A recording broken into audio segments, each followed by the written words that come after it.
वालेकुम। Unlawful assembly, 5 लोग अगर जमा हो जाएं या 5 से ज़्यादा, और वो ये करें कि क्रिमिनल फोर्स इस्तेमाल करें ताकि फेडरल गवर्नमेंट, यानी जो इमरान खान की गवर्नमेंट है, या सूबाई गवर्नमेंट जो बिलावल पीपल्स पार्टी की गवर्नमेंट है, या लेजिस्लेचर जो लॉ बनाते हैं उनके काम में रुकावट डालें। ठीक है ना। या मिसाल के नंबर 1 हो गया। नंबर 2 कि ये रेजिस्ट करें कि ताकि कानून जो है वो पाकिस्तान का मुतासिर और उसका कानून पूरा ना हो सके। मिसाल के तौर पे आजकल जो तोड़ ताड़ी हो रही है सदर में, वो लॉ के तहत हो रही है। अगर कोई आदमी खड़ा हो जाए कि नहीं होने दूंगा, तो ये क्या करेगा, रेजिस्ट करेगा। सदर में इलीगल दुकानों को नहीं तोड़ने दूंगा, ये रेजिस्ट कर रहा है। Number 3 third, to commit any mischief और क्रिमिनल ट्रेसपास करता है, कोई क्रिमिनल एक्ट करता है या क्रिमिनल ट्रेसपास, तो आपको पता है क्या होता है, किसी के घर में नाजायज़ तरीके से घुस जाना, या किसी के ऑफिस में घुस जाना, किसी की जगह में घुस जाना, क्रिमिनल ट्रेसपास करता है। ठीक है। या कोई ऑफेंस करता है, कोई जुर्म करता है।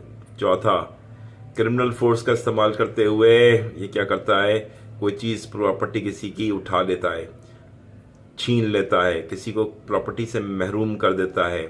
ठीक है ना। पानी पीने से रोक देता है कि पानी नहीं पीने दूंगा, जो ये यजीद ने किया था। ठीक है ना।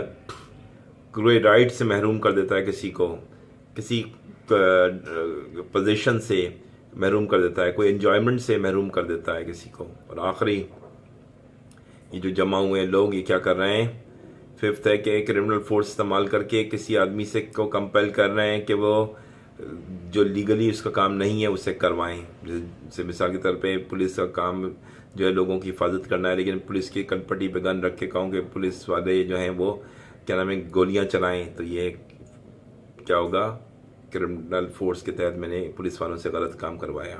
पुलिस वाले तो बहुत शरीफ लोग होते हैं बेचारे, वो गलत काम तो करते ही नहीं, लेकिन किसी ने कनपट्टी पर रख के पिस्तौल ये काम करवाया है, तो वो समझ में आ रहा है, किसी से या किसी डॉक्टर से कनपट्टी पर गन रख के कहा कि हमने कि इसकी पोस्टमार्टम रिपोर्ट गलत लिखो। ठीक है। तो ये असेंबली में 5 या 5 से ज़्यादा लोग जमा हो जाएं तो अनलॉफुल असेंबली है। और ये सवाल आपको 2 जगह काम आएगा। जब कॉमन ऑब्जेक्ट आए तो उसमें भी लिख देना, क्योंकि कॉमन ऑब्जेक्ट में भी 5 से ज़्यादा लोग होते हैं। तो ये अनलॉफुल असेंबली में सवाल आए तो भी लिख देना, डबल फ़ायदा हो जाएगा।